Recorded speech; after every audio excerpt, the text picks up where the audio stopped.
sales is the most lucrative skill in the world, period. The problem is most sales advice out there today is outdated, cheesy, and can even keep you from getting the deals that can make all the difference in your career. This is the No BS Sales School, a podcast for entrepreneurs and salespeople who want to master the skill of selling without all the BS. Thank you for listening to the No BS Sales School podcast. I'm your host, Walker McKay. This is number 11 in a series of, 11 teaching podcasts of how to sell the No BS way. And we're going to talk about the last step of our process. Remember step one? Remember this? I hope you guys have this down by now, right? Step one is pre-call plan.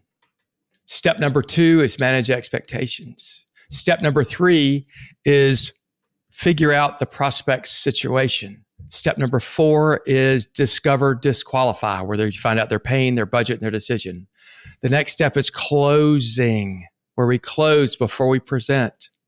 The next step is presentation. Once we get to a 10 in presentation and everything is signed and done, we do what we call lock the sale. This is after everything's signed and done, not before. Can't lock the door before you go out. Got to lock the door after you go out, right? So there are three things that I could come up with that might blow up your sale after you've made it.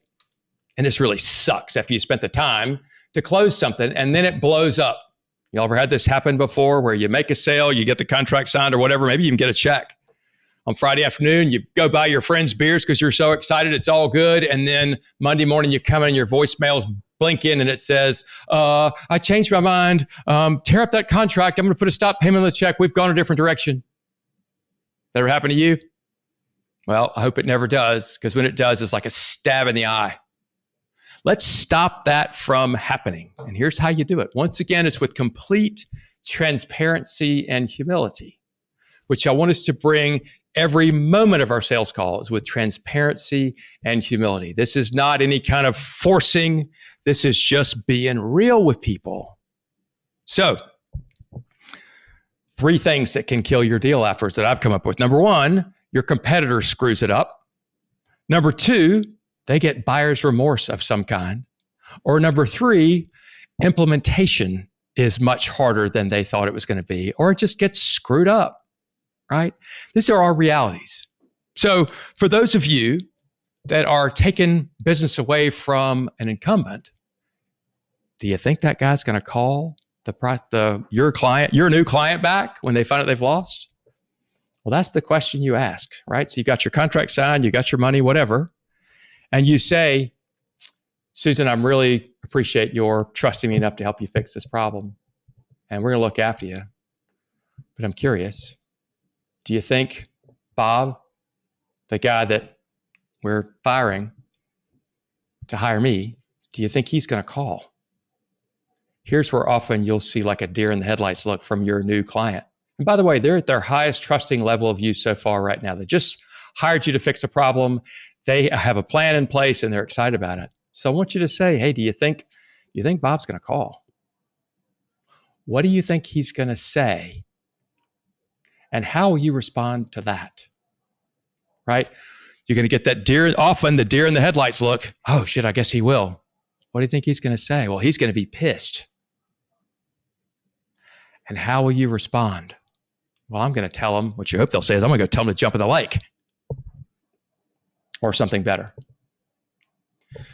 Warn them. Don't let them be caught off guard. This has happened.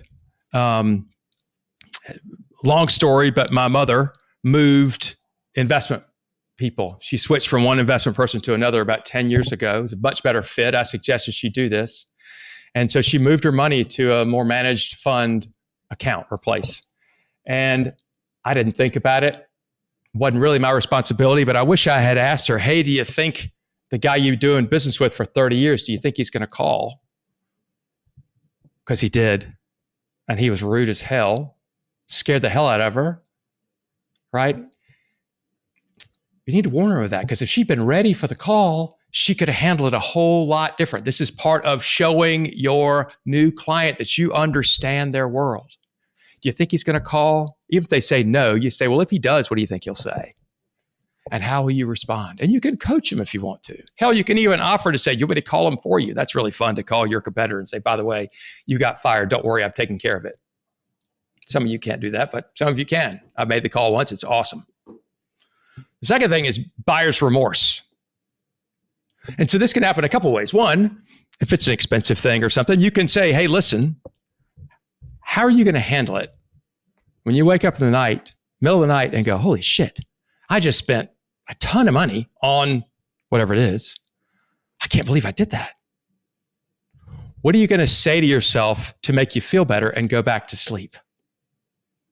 Right? Let's bring it up. When you wake up in the middle of the night and go, holy shit, I can't believe I just spent $5,000 on whatever. What are you going to say to yourself to make you feel better and be able to go back to sleep? Let them sell themselves on this. Let them think through it. Don't hide.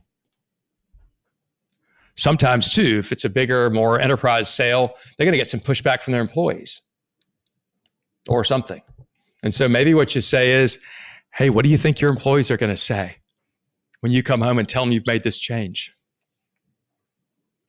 What I want you to then say is, they're probably not going to like it. Nobody likes change. How are you going to handle it when they give you blowback and say, hey, we don't like this. We don't want to do this. We think this is a bunch of crap. All right, get them prepared for that. Tell them it's going to happen. Why would you do that? Because it's probably going to happen. Get them prepared. What people don't want to be is surprised. The last thing is implementation, right? Where you have a process, and maybe you have a complicated process. Maybe it's something where, like in my world, the first, 2 months that somebody's part of my program, most of the time they're thinking, what the hell is this? This is so different. This wouldn't work in my world. This is crazy. How the hell do all these people know this stuff? That's what's going to go through their mind. And so what I tell people is, look, you're going to feel this way. It's going to be scary. What I tell you to do is just come to class once a week, twice a week, whatever it is. Take in a little bit at a time and take one thing you've learned in class and put it to use one time and see what happens. And then come back and report next week. Sometimes if you sell something like software or a change in some system or process, say, look, here's what we know. We do not have a perfect implementation process. There are going to be problems. There are going to be things that go wrong. It's going to happen, 100% chance. We've been working on our process for a long time, and we'd like to believe it's almost perfect, but there's always something that comes up. Generally, we'll find it before you do, but if you notice a problem that you think maybe we had noticed, pick up the phone and call me or call John, who's our head of service, or whoever they're supposed to call. Let them know, and we'll be right on it. Right? Tell them what to do. I worked with a mortgage broker a long time ago, and he said that one of the hardest things about his job was that once he got a client to fill out an application, they would often call 2, 3, 4, 5 times between then and the time the loan closed to ask questions. And he said, Walker, I'm fielding so many phone calls from my customers that are in process. I don't have time to do the work. I said, well, that's because you didn't tell them what else to do. And I said, now when you close them, say, hey, look, we're going to get your application. As soon, you're going to have some questions along the way, like when is this going to work? Or what do I do about this? Or where do I find that? I said, I want you to pick up the phone and call Susan, who's my assistant. She can help you with that stuff. If you don't get an answer you like or one that you understand from Susan, pick up the phone and call me. And then I'll call her and find out what the deal is. But usually she's the one that's going to have the information you need. If nothing else, you are showing your expertise, you're showing you understand them, and protecting them from any kind of fallout that's going to happen from the sale you just made. I'm Walker McKay with No BS Sales. We have a program. We have programs starting every single month for individuals and for sales teams who know they need to get better. They've had a good 5 or 6 year run, or 10 or 12 or 15 year run, but they see maybe that things are changing in the future, and we got to be prepared for it. We got to be prepared to sell in a different environment. This crazy freaking world we're living in right now. Reach out to me, walker@walkermckay.com. Thank you for listening. Share this podcast with somebody that needs to hear it. Write a review for me on Apple Podcasts. Thank you. I appreciate you, No BS Sales Team. Thanks for listening to the No BS Sales School podcast. If you haven't already, please take 1 minute to write a quick review for the show. It really does make a huge difference. Also, subscribe to the show and please forward this episode to somebody else who needs to hear it. As a bonus for listening, I'm going to give you access to a free mini course, 7 expensive sales mistakes you're making and what you can do about it. Go to www.7salesmistakes.com and get access to the free mini course. That's the number 7salesmistakes.com. Thanks again for listening to the OBS Sales School podcast.